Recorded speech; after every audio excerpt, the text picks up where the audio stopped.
السلام عليكم ورحمة الله وبركاته كل هذا جيستوري تي في إن شاء الله دولاني قرشي مانتا وحن سلاقينا قيبتي لباد سيدين وسي بدين كرنا أمبا شانسكينا سيدين وسي وينين كرنا سيدان وقولي سنو قدسيغا لوي دي سيني ميغالية داركا كندا قيبتي قوري سي وريبون سو أرقناي مانتا قيبتي لباد بان إن شاء الله دولاني قرشيو سلاقينا مانتا وري أنقلنا إن شاء الله بسم الله الرحمن الرحيم أفر قيبود هوران سو أرغني لغا عدد فيديو وردي بقولا متين مانتا وحانك أراهدين أفر كلو قضب با إن شاء الله إيغينا قضب مهمة يانكو بلابنا وحويا قضب كالإراها admissibility waxay ka dhigan tahay kolka maxaanku uraahaydeenay actimaad dalka Canada intaan imanba waxaad horta eegaysaa inta codsiga aad weydiisan horta ma dhigan karaysaa wixii wax la aqbalay muu yahay adiga idil baad isweydiinaya waxaan intaad weydiisanba lagu soo diidin amba lagu yeelinba waxa la yiraahdaa admissibility ogolaansho mal wax lagu yeeli karayo waxaad si garan karaysaa in lagu yeeli karayo dhigan karaysidba ma dhigan karaysaa codsiga weeyaan taas su'aashaasi xilliga admissibility-ga qodobada dadka aan dhigan karin weeyaan hadda inta aan listiga aan arkayno insha Allah duulahaynigaas aad ku jirin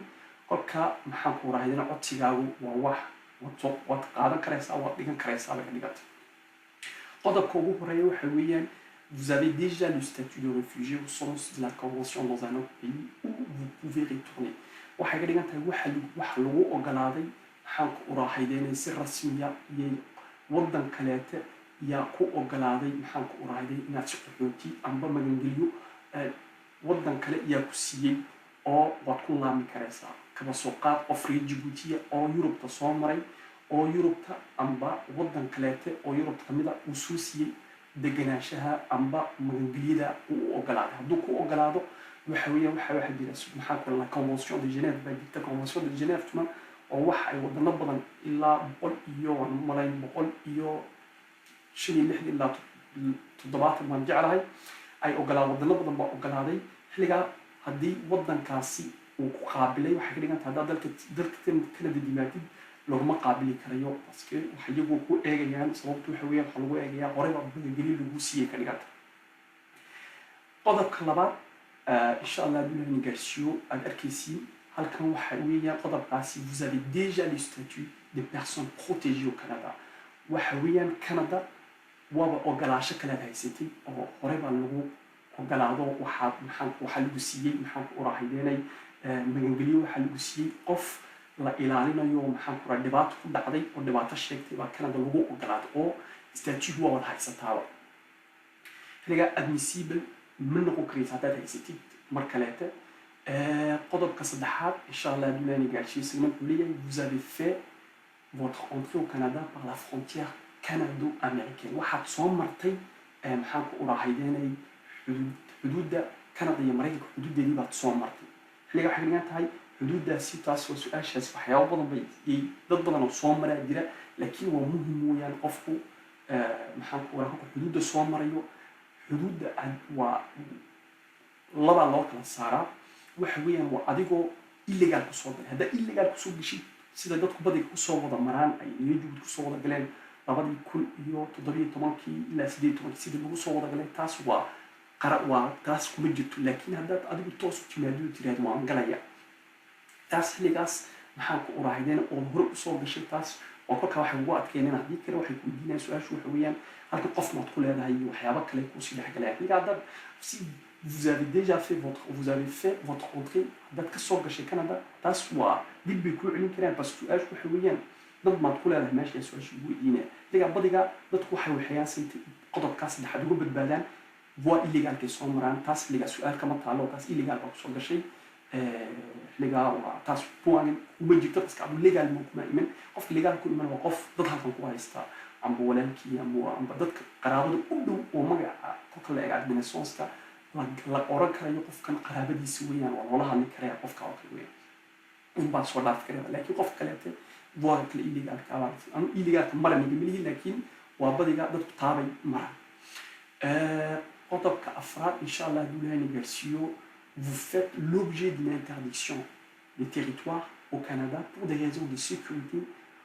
ou à cause d'activité criminelle ou d'une atteinte aux droits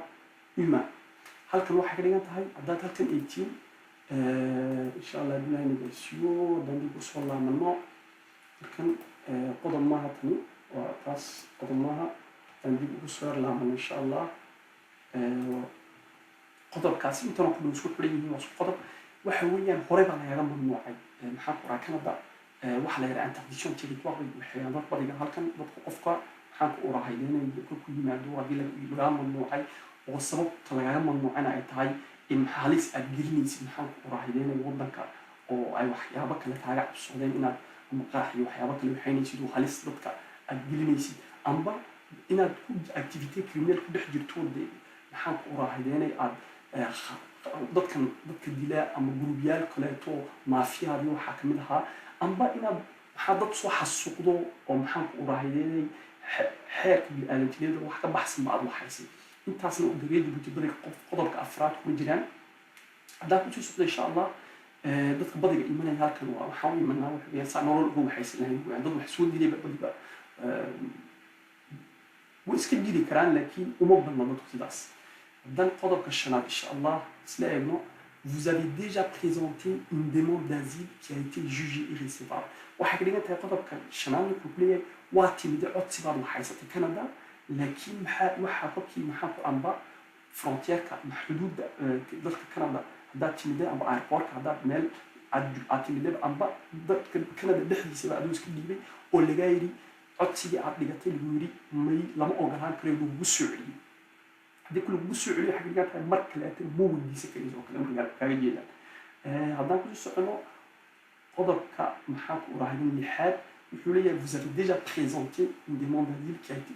rejetée par la CISR halkan waxay dhigan tahay waad weydiisatay codsiga oo maxaa ku urahaydeenay waa lagu soo diiday waxay ka dhigan tahay yaa ku soo diiday tan waxay ahayd juge irrécevable halkan waxa weeyaan qodobka shanaad iyo qodobka lixaad waxa kala dhexeeya tan waa ka ugu horeeya waa itaabyaal badan bay leedahay kolka codsiga waxaysanayo waa kolka ugu horeys waad dhigaysaa wax lagu soo jawaabayaa waa maalintaas u dhigtid maxaa ku urahaydeenay minka waxaan u malay covid-kii sheekada iyo bedeshay waagii hore waxa la sameyn jiray waa imanaysay kolkaaba waxay kaa qaadeen faraha uma laga dhigayay maxaan ku urahaydeenay dadku iyo su-aalihii baliyo weydiinay abdiaagii wuxuu kula madu dhiibaysaa iyagaa waa agent yaro exercisiya la iraho yaa waxaagii laakiin dacwadaada ma eegaya kolkaas wuu qaadayaa wuu eegayaa inaad waxba soo dilin maxaa artikile elbiter la eegaa jira 34 35 36 iyo artikelo saa ay eegaan laakiin muhim waxa weeyaan maxaan ku urahaydeenay intaas isagu wuxuu eegayaa ma sii dhexgalgalayo kolkaaba uu ka dhaqaaqayaa waxa lagu soo jawaabayaa 3 cisho hadday ugu badnaato laakiin imika rendezvous bay ku siinayaan way kala duwan tahay xilligaa taas kolkaaba ku oranayay waxaagii waa qaabilayna waa la qaabilayna kuma dhigno waa lagu ogolaaday laakiin itaab labaad baa jira itaabka labaad waa kolka qolada experta maxaan ku urahaydeenay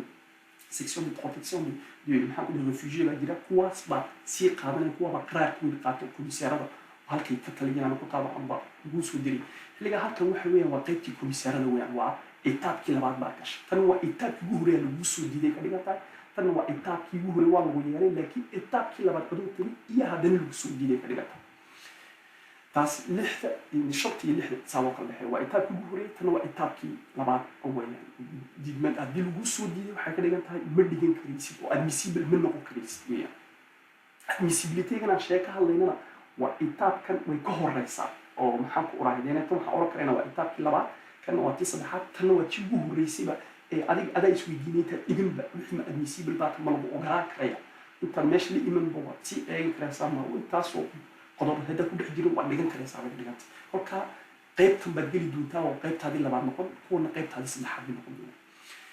qaybta lixaad waa sidaas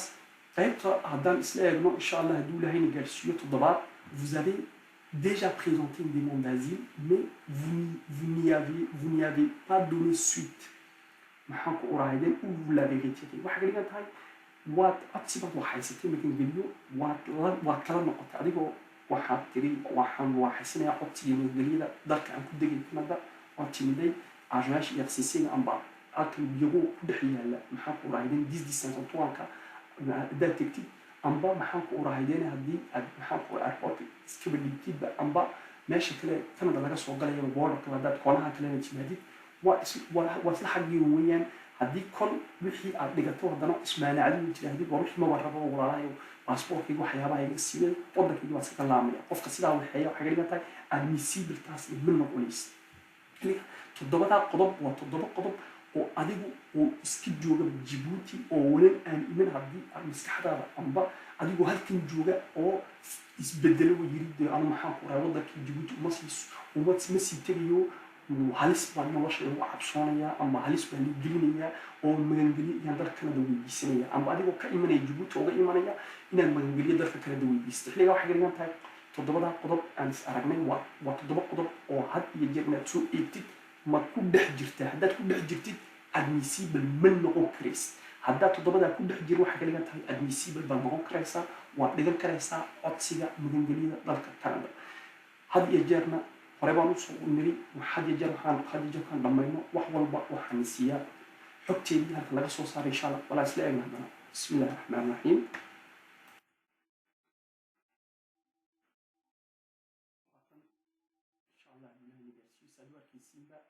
maxaan ku uraahideynay maxaan ku uraahideynay halkii aan ka soo saaray waxyaabihii oo dhan saad u arkaysiin waa maxaan ku uraahideynay qaybtan aan sheegay waa taabaalkiisii insha allah videoga halka hoosaan dhigi doonaa inaguna waa eegi karaysiin waa waxyaabo aad u detail ugu gelinayaan waa imse page baan malayn waa haddaan dusha eegno waa 62 page laakiin almuhim waa qaraaro badan baa ku qoran ad arkaysiin waa xeerar badan bay qoreen xeerarkaasoo ku uma baahnid inaad wada akhriisiin laakiin muhiimadu waxa weeyaan haddana waa inaad ogaatiin halka laga soo saaro qolo oo taas waa muhiim weyn hadii jeer maraba nigu sheeg u fulkayaarna waa muhiim weeyaan hadii jeer eega meeshu ka socdo waad gelin karaysiin insha allah taas waa xaggii laga soo saaray waxyaabaha admissibility wax aan maxaan ku raacday waa wax ninkada haddaad igtiisiinka aad gelin karaysiin heli karaysiin meel aad u raaci karaysiin weeyaan waa muhiim weyn inaad gelitiin insha allah inaan gaarsiiyo balaan kusii soconno annagoo sii wadna maxaan ku raacday qodobkii shanaad baad aragnay afar hore baan soo aragnay laakiin qodobkan insha allah inaan gaarsiiyo waxaan nagula talinayaa waa muhiim weeyaan had iyo jeer markaad qaraarka qaadatid eeg si fiican u fiirso toddobadaa qodob aan ka hadalnay waa toddoba qodob oo aad iyo aad u muhiima aasku iman aan qaraarka qaadan aanad tegin maxaan ku raacday intii lagu soo qasaysiin lahaa amba waqtigu kaa dhici lahaa waa inaad garatid wixii ma dhexgali karaysaa ma lagu qaabili kara wax macquula may tahay badiga reer Djibouti saan hore soo sheegnayba qodobka ugu horeeya waxaa dhici kara qofku meel kale inuu soo maray waxaan ku raacay laakiin been inaad sheegtid maaha qofka dhammaan lagu soo heli karaya oo maxaan ku raacay inay badiga way soo helaan inta ugu badan dadka diyaad ka qarisin way soo heli karayaan qofka dambe maxaan ku raacay hadii kalena fausse déclaration claire noqon lalwa maxaan ku raacay xeer bad jibinaysa waa ka qof sulayn beer liga taasna waa wax mamnuuc ah weeyaan halka Canada maxaan iraahday insha allah inaan gaarsiiyo haddii aad hore u weydiisatayna maxaan ku raacay oo mar labaad inaad weydiisid maaha wax macquula haddii frontier-ka aad soo martid frontier-ka waa nii sheegay waxa weeyaan badiga dadka soo galay halkii yimaada waxa weeyaan waa dad illegal soo galay waa illegal baa la yidhahaa laakiin waa illegal laakiin toos ka leeyahan waa anta bidaa waa mugaasiibo legal waa dadka xuduudda maxaan ku raacay shimaa hoogsan baa la yidhahaa badiga liga shimaga hoogsan si dadka soo mara weeyaan maxaan ku raacay dalka Canada waagi dhawaan ma soo gashay 17 iyo maxaan ku raacay 18 qaar badan baa saa ku degayahay xilligaa dadkaas laakiin iyaga maaha admissible way ka dhex baxayaan qodobkan qofkiibu mii soo mari meeshii borderka mi iman maxaan ku raacay meeshii dhulkii legaalka mi iman oo dad isagoo ku haysan meesha mi iman oo galaya mu oo wasdiibiya mu xilligaa taas maxaan ku raacay qodobka afraad badiga reer Djibouti ma dhex galaan oo taas anaga wax noqosay maaha qashanaad waa ninga soo sheegay taas waa wax way qosaysaa badiga reer Djibouti tashanaad inta lixaad adigoo horay maaha laguma qaabilayo amba waa lagu diiday labadaba waa isla xaggii uun xilligaas taas haddaan mar kaloo kalaan dib u dhiganaya dadkalaadi waxay haystaan maxaan ku raacday baasdoonigii baa la haystaa amba maxaan ku raacday inay registerka lagaa eegiyo waad ku jirtaa laga hor walaalka hore waa dhigatay waa lagu soo diiday mar kalena ugu ma dhigan karaysid chance dadkaa kala la siinaya laga oran ta ugu dambaysana waa taa adigoo iska bidmaanaco yiriba maba rahuba taasna waxay ka dhigan tahay waxa maanta ugu soo celiyay baad jirin baa laga oran walaalka hore soo insha allah bilaaniga haddaan hore soo socono qodobka lixaad maxaan ku raaxaynay talooyinka nasiibkiina aad ku badin karaysiin saad ugu guulaysatiin codsiina magangeliyada dalka Canada waxa weeyaan horta wax la yiraahdo evituli plagia waxa weeyaan waa adigoo maxaan ku raaxaynay badiga waa waxyaabaha dadkeenu aan waxayno maxaan ku raaxaynay dadkuna si badiga qof wal oo reer Djibouti ama qof wal oo Soomaaliya ama qof ama walaalina afartan ha noqoto ku walba badiga dadku waxay raacaan waxyaabaha fudaydkan ka raacna had iyo jeer qof baa hore uga xiirihiisii oo ka soo qaadanaysa magacaad ka bedel dacwadii baa yar habaynaysa dhag waxyaabihii adiga magaca dhex gelin waxay ku maraysaa way fiican tahay laakiin iska ilaali badiga dacwad kasta dadku isku wada nolol maaha inkastoo dadku isku iman karayaan oo dhacdooyinka Djibouti wax walba waqtigu dhacay waa la garanaya taas ma laakiin waxa mas'uuliyiinta ka soo sheekaysanay dib ugu laama fiidiyoyaashii horeeyay aan ka soo hadalnay waad aragteen dhacdooyinkii dhacdadii aan ka soo sheekeeyay aad aragteen xilliga qof kasta wixii ku dhacay waa u gaar weeyaan wixii adigu ku dhacay yaa magangeli ka weydiisaysa dalkan xilliga qof kaleete la mid maaha way kala duwan yihiin xilliga waa inaad taas ku dirsatiin weeyaan xilliga inaad qaadid oo magaca ku bedeshid ama wax yar ku bedeshid plagia wala hadii lagu qabtana waa waxyaabaha keenaya in lagu soo diido oo maxaa ku raaxaynay nasiibkaaga uu ku yaraanayo amba halka dadaalkii inta leeyahay aad soo martay halkan ugu timiday ama aad u joogto waxa aad kharash isgelisay oo kaaga khasaaray xilliga iska ilaali wax walna waxay ku fiican tahay waxaad adu leedahay halka ka bilowday oo maxaa ku raaxaynay dadiyaash dib soo daawatay waad wax wad bixin karaysaa noloshaadii waad ku eegi karaysaa videoga hore soo dhigana plagia ku waxaynina waxay dhigan tahay aku ahaado sida loo waxaynayo qisada sida u dhacday waxaan adiga u dhacay afwal oo maxaa ku raaxaynay hadii maanta laga yiraahdo bal ka soo sheekay waagi dugsiga iskoolka aad yaraantii ku biirtay wala xasuusanaysa intii waxa la soo dhigtay 6 sano la soo dhigtaa Djibouti primaire-ka qof walba xasuusanaya waagi hore waxa jiri imtixaan la mari jiray kolka lixaadka la gaaro laakiin haddana intii لا سيدو بالورين جري موتي محلقة سكوكاد إنتي حكودا أربعة هكذا دليل سيد جوكتين أصحاب وحال هاي محلقة قفكو واحد ودا يعني لفهاي ودا عن سي ودا عن ما نتشي لغوية لا سيد لغوية لا هالكي لغو دقي سيد لغو الحين جاري مقاضي قفكي كدين سيد لغو حري هالكي لغو حري وواحد يا ود عدوينا قفكو وحنا في شيء كيني سيد وواحد عادي كودا محلقة قفكا كلو حي كودا عادي كودا مدعي محلقة intood qaadinha bedeli iska ilaaliya qodobka waa qodob muhiim weeyaan baski xeer baa jira halkan dalka Canada hadda plagia hadda waxaysiin xeerka loo IPR ama IPR waxay waxayaan waa sutu immigration-ka waa muhiim weey iska ilaaliya taas dadkuna badiga reer Djibouti qaar badan u martaa kama dhigin hebel ba u martay adigana ku maray kama dhigin hadii adiga ugu qabto waxa weeyaan waa ku guuldaraysanaysa anagoo waxaanayna muhiimadeenu aslu qofka nasiibkiisu u sii badnaan lahaa siduu u sii badnaan lahaana waa in maxaa ku raaxayn wax yaabaha ka nasiibkaaga hoos u dhigaya waa in la iska ilaaliyo qodobka toddobaad waa qodob muhiim weeyaan fournir l'intégralité des preuves au moins 10 jours avant votre date d'audience xiliga waxa kan wax cadaymihi ku dhamaadkeenaysa laakiin cadaymaha waxa lagu ogol yahay date d'audience wax la yiraahdo jira maalinta halkan timaadi oo waxa ugu horeeya admissibility meel baad imanaysaa maalinta qaraarka qaadatid amba maxaa ku raaxayn avocado loo tagaa horosoo kula taliyo waxyaalaha diyaar ah noqotid waraaqado badan ku siinaya oo daaw ka mid yahay oo rago soo hadlay oo asaaska codsiga maxaa ingiliida horosoo qormo u soo sharaxnay laakiin kaas waxaas ku ka keentid maalinta qaraarka qaadatid waxa uu tigisa biyo ku control amba ku dhixiyana maxaa ku raaxayn degmada degmada Montreal oo taalo Toronto meesha doonta noqoto amba boorarka amba meesha aad ka soo gashay يا محاك وراهيان دقيسا وحيابها أو كنا قل كان دكتير قل كاس الجمو الديني بريفياش بس بريفياش وح ماها قف بريفياش وح تبدلي كان عديمه ما قل كان مهين كريس عديمه بدو بلو باين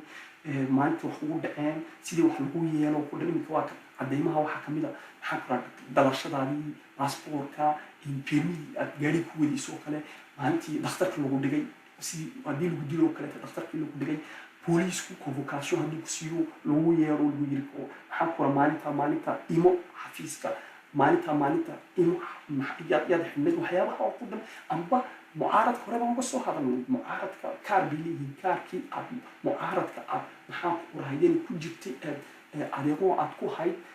aad ka tirsaneed iyaga kaasna waa loo baahanya waxyaabaha oo kaleeto maalintaa dhiibatid maaha wax daruuriya inaad maalintaa haysatid qaybta ugu horeysa ee maxaan ku rahay kolkaad meesha birool aad tegaysid ama borderka aad imanaysid qaybta labaad kolka kuwa iyaga loo diro waxaas waa 3 qaybood administrative oo aad u eeganaysid qaybta labaad waa qaybtii maxaan ku rahaydeen responsibility-ga oo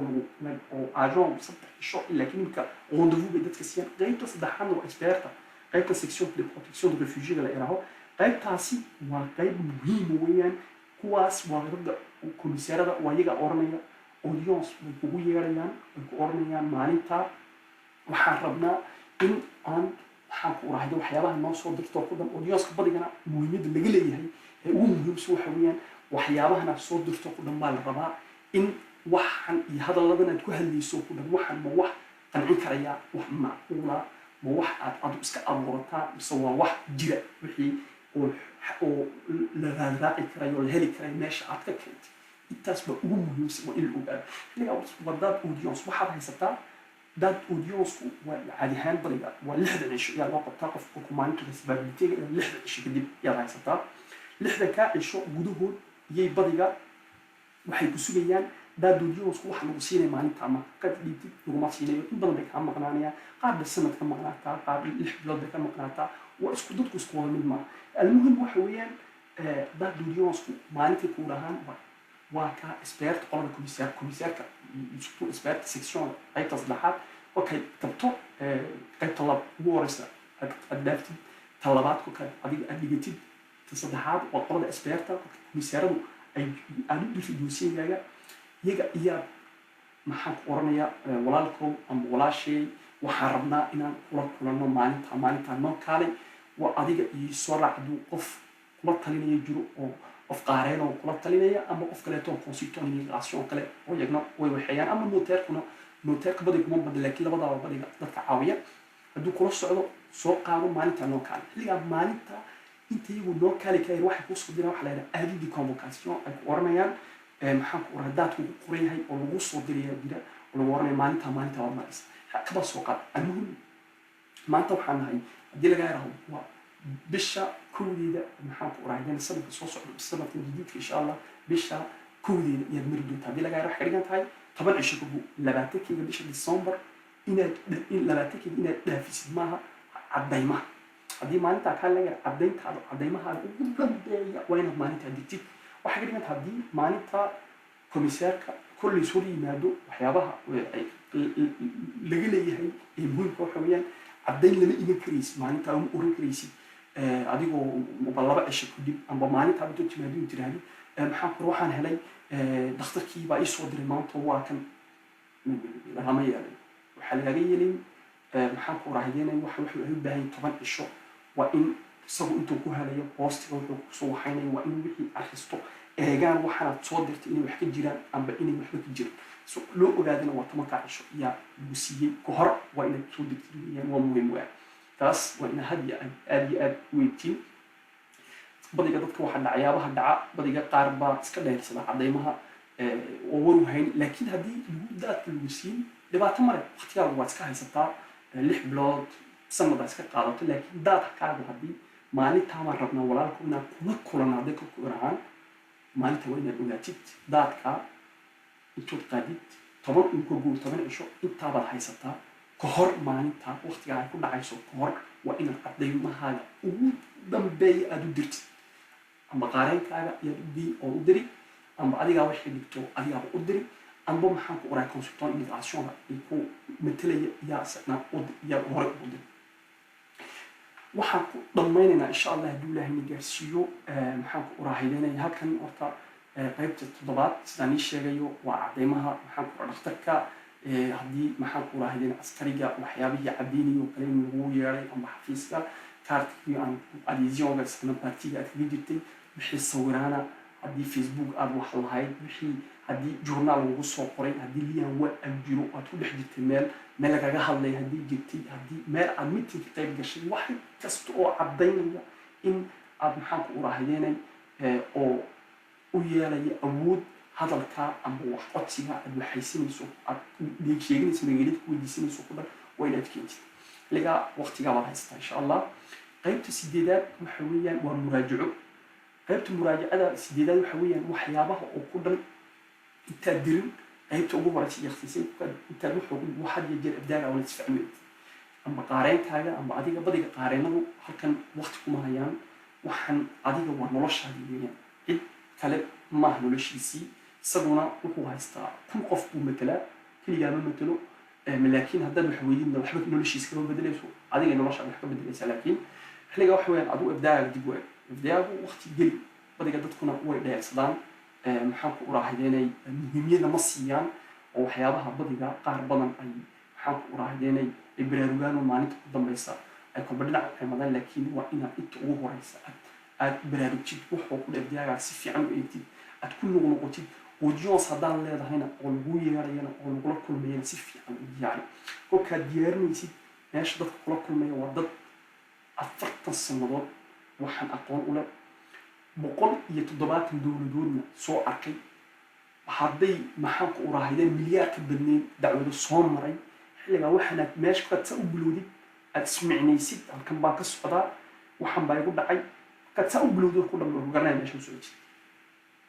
maxaan ku qaanuunada ku qoran xeerarka oo ku dhambe garanayaan wixii Djibouti waxa aad adigu ka garanayso waa laga garanaya wax kastoo Djibouti dhaca way ogyihiin xilligaa waxna aan ku darin waxna ha ka naaqusi si wax ugu dhacaan oo u sheegaysaa laakiin waa inaad adeegsatid badiga oo horeba u soo aragnay abuukaaga ayaa kula talinaya badigana maxaan ku uraahdeena hore usoo niri qaarinadaad qaadanaysiina kuwo dacwadaha Djibouti yaqaana surtout waa inay noqdaan hadduu qof garnayn oo qof u soo caawin waxba kama gelaysa waqti ugu maridayo saan soo sheegnayba waa intuu dhuusiinaysaa u xereeyo unbu iska diri laakiin wax waayayo adiga muhim waxa weeyaan ku dadaala had iyo jeer sideedaa qodob soo aragnay talooyinka in nasiibkiina badinaya dib u eega mid kaste ka fiirsada mid kasto qodob kasto socodsiin waxaan waa maxaan ku uraahideynay waa qof nolol waxaysanay weeyaan insha Allah duulaani gaarsi wax walba ilaahay uu mii fudaydin waxaad rabtiin waa digtaan waa horumar baa yadmatiina yaalkiina iniga ahaato waxay doonto ma ahaato future-kiina xilliga codsiga ugu diisanaysiin waa wax aad ku dagaysiin dalka weeyaan maaha waxyaabo maaha la fudayd ha ka dhigin badiga dadku fudayd bay ka dhigtaan iska halkii yimaadaan dadka kale ma ku dhex biiraan halka u socdo xilliga ma garanaysid waxaad oranaysaa waa dhimanaysaa dadka kale maxaad bilaabaysaa waa shaqo okay dadku ku dhawaad wada shaqeeyaa ugu dhex biirtid dadka kale waxa la yiri dameer farda la joogto faras base wadaaba la yiro faras bas moodiyo dadka ma garab dhaqaaqay ma garanaysaa dadkana qaar badan waa qadayska istaajira qaar badan wax walba u higlaadi laakiin dadkii waad ku dayanaysaa maxay keenaysaa ka dambe waad dheersanaysaa waraaqadahaagii waxyaabo badan maxaa dhacaya ka dambe waqtigii baa kugu soo dhawaanaya amba codsigii ama waxyaabihii la waxaynayo ku dhan muhiimka maxaan ku uraahideen aad iyo aad iskaga eegi lahayd aad culays dul saari lahayd dadaal aad gelin lahayd iyaad dheersanaysaa kolka dambe waxa ka soo baxaya waxa weeyaan waa waxaad gelisid maskaxdaada waxaad gelisid unbaa kaaga soo baxaya maxaa ku waxyi kuma soo daadagay malaa'igna maxaan ku uraahideen oo ku caawinayso wax walba ku waxaynaysa ma jirto waa nin walba dadaalkiisa nasiibku u jira laakiin nasiibku waa la badin karayaa qof walba dadaalana maxaan ku uraahideen waa wax u dadaala ilaahay uu la qabtaa laakiin aad iyo aad u dadaala qodobadan waa qodobo muhiim oo nagu adkaynayaa waxaan sida ugu celcelinaya waxa weeyaan badiga dadku way dheelsadaan